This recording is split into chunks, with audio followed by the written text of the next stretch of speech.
Halo teman-teman semua, selamat pagi. Di sini saya selaku perwakilan dari Widya Edu. Perkenalkan, nama saya Devi Aryani, selaku Business Development dan Marketing dari Widya Edu. Teman-teman sebelumnya ingin menyapa nih, apa kabar hari ini? Alhamdulillah baik, Kak. Keren banget ya. Iya, keren banget ya pagi-pagi weekend masih pada berkenan untuk ikut webinar pada hari ini gitu. Nah, langsung aja kali ya Kak Ovi ya. Bercerita tentang edtech startup di era pandemi sekarang ini. Memang seperti yang kita ketahui banyak banget bermunculan edtech baru gitu. Nah, salah satunya juga Widya Edu gitu. Tapi yang perlu kita ketahui bahwa yang namanya startup itu ada memang karena adanya suatu masalah gitu, Kak. Pasti edtech itu startup itu ada karena memang ingin menyelesaikan suatu masalah. Nah, kebetulan di tahun 2020 ini memang kita dilanda pandemi yaitu COVID-19, di mana seluruh pembelajaran dilakukan secara daring ataupun online. Kemudian seperti yang kita ketahui bahwa 97,6% dari sekolah yang ada di Indonesia melakukan proses belajar mengajar yang dilakukan secara online.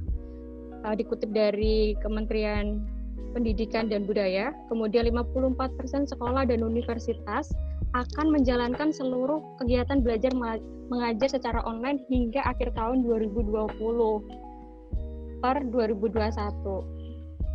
Kemudian, selain itu, mobile learning juga memiliki pertumbuhan sebanyak 23% per tahunnya. Dan digital learning menjadi bagian dari bidang edukasi yang mengalami pertumbuhan paling cepat, yaitu mencapai 900% dari tahun 2000 hingga 2019.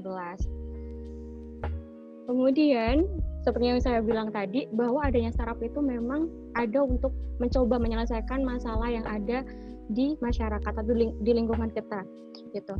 Jadi, seperti yang kita ketahui bahwa di tahun 2020 ini memang tidak terduga ya sebelumnya bahwa akan ada pandemi COVID-19 yang cukup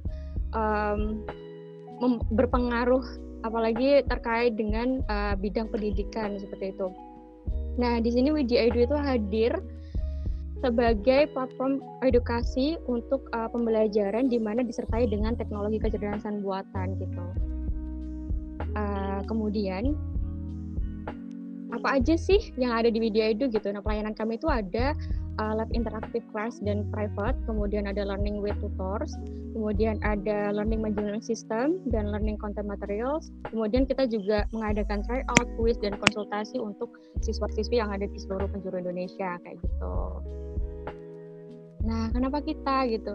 Nah, untuk Widya Edu sendiri merupakan platform yang interaktif disertai dengan teknologi kecerdasan buatan. Kemudian kita juga interaktif, konseptual, dan menyenangkan dengan metode pembelajaran yang dipersonalize oleh tutor-tutor kami. Kemudian kita juga menggunakan teknologi artificial intelligence untuk personalized learning dan kompresor data, sehingga harapannya adalah bisa membantu teman-teman dalam proses pembelajaran itu bisa hemat kuota hingga 90% gitu. Kemudian ini adalah beberapa produk dari Widya Edu. Ada platform pembelajaran interaktif, kemudian ada live chat, kemudian ada video conference, kemudian ada forum diskusi dan kuis. Nah, seperti yang saya bilang tadi bahwa Widya Edu ini dilengkapi dengan teknologi kecerdasan buatan. Di sini salah satunya adalah kita menggunakan face recognition nih dalam proses presensinya gitu. Jadi teman-teman semua atau siswa-siswi yang ada di Indonesia ketika menggunakan platform Widya Edu, mereka bisa melakukan presensi dengan Face ID gitu. Harapannya adalah bisa mendisiplinkan teman-teman semua atau siswa-siswi yang ada di Indonesia terkait dengan pembelajaran yang dilakukan secara daring seperti saat ini, bahwa para guru tidak bisa langsung memonitoring peserta didiknya seperti itu. Kemudian, nah kita juga menyediakan learning management system nih bagi sekolah-sekolah yang ada di Indonesia gitu. Karena memang pandemi ini harus disupport oleh learning management system bagi para gurunya juga gitu, supaya proses pembelajarannya lebih efektif dan efisien. Ini adalah wireframe dari kami untuk LMS-nya. Kemudian yang menariknya lagi adalah Widya Edu ini memang lahir ketika pandemi. Jadi dari beberapa bulan yang lalu kita udah berhasil mencapai 15.000 user dalam 4 bulan dan kita berhasil mencapai 10.000 user dalam 1 bulan. Kita juga udah membantu lebih dari 15.000 siswa yang ada di Indonesia melalui online free course. Kemudian di situ ada tryout, ada free online group class, dan ada study group community. Dan setelah kita launching produk di bulan Agustus kemarin, sudah lebih dari 3.480 yang mendownload aplikasi Widya Edu. Kemudian ini beberapa dari siswa-siswi kami atau alumni kami. Di sini ada salah satunya ada Lucia dari SMA 1 Sleman, kemudian ada Ferdinand Tori dari SMA Kristen IPK Tomang 2. Jadi dengan adanya Widya Edu ini mereka merasa terbantu ketika mereka sedang berjuang untuk persiapan UTBK waktu itu. Ini juga kita kemarin sempat mengadakan program SIMAK UI. Di sini juga ada testimoni dari Gina Zahira dari SMA Cendana Mandau. Kemudian ada Muhammad Fahrizi dari Subang.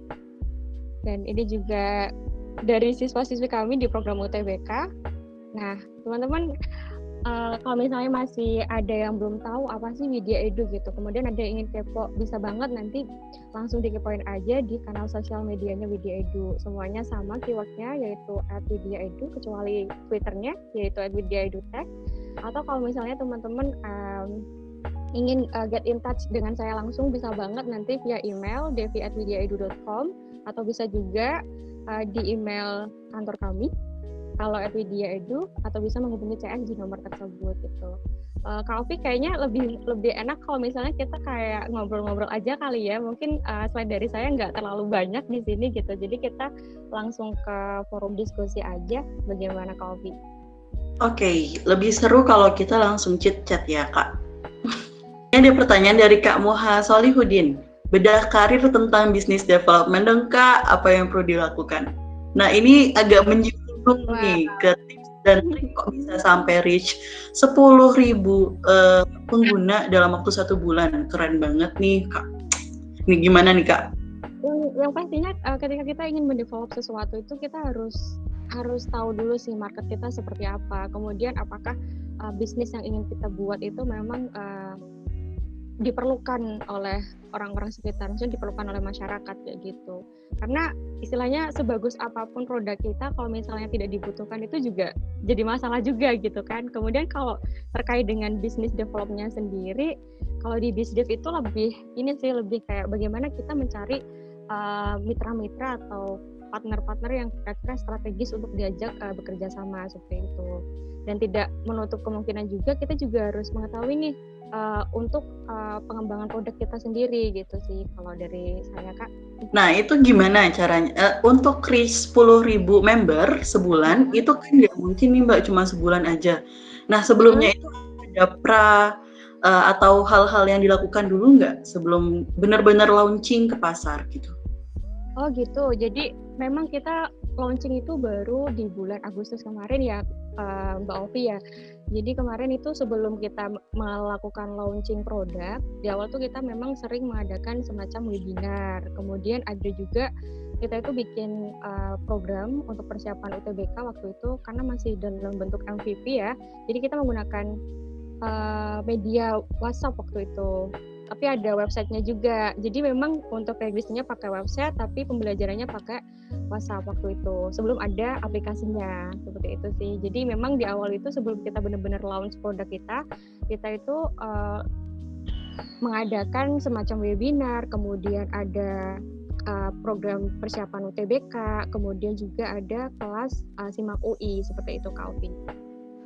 Oke, berarti emang udah menargetkan nih siapa aja yang mau jadi sasarannya gitu ya? Karena waktu itu juga kita melihat momentum sih Kak, kan kita emang lahir di bulan Juni ya, di bulan Juni kemudian selang beberapa bulan waktu itu langsung lagi naik gitu kan UTBK gitu, jadi kita udah mulai bangun brand awareness juga gitu, mengingat juga banyak banget kan attack-attack yang ada di Indonesia gitu, tidak bisa dipungkiri juga bahwa kita nggak sendirian gitu, jadi kita juga harus bisa memanfaatkan momentum yang ada gitu sih Kak. Oke, nah itu nggak ngebahas tentang banyak attack lain yang di Indonesia, apalagi Widya Edu tuh terbilang baru banget. Itu kok ini malah launching di saat pandemi. Di saat edtech yang lain tuh lagi pada berlomba-lomba buat nyari tenan dan yang lainnya, itu gimana? Jadi sebenarnya menarik banget sih Kak. Seperti yang kita ketahui, banyaknya edtech ini sebenarnya merupakan hal yang positif gitu. Dalam artian ternyata banyak orang yang peduli terhadap permasalahan-permasalahan di bidang pendidikan yang ada di Indonesia gitu. Itulah kenapa kami optimis gitu. Di sisi lain memang pandemi ini cukup berpengaruh banget ya di bidang pendidikan. Terlebih pendidikan itu sendiri merupakan hal yang penting gitu ya, dan nggak mungkin bisa ditinggalin gitu ya. Jadi kita optimis aja sih Kak gitu. Yang penting bagaimana kita mendeliver produk kita itu mempunyai value yang berbeda dengan edtech-edtech yang lain, seperti itu.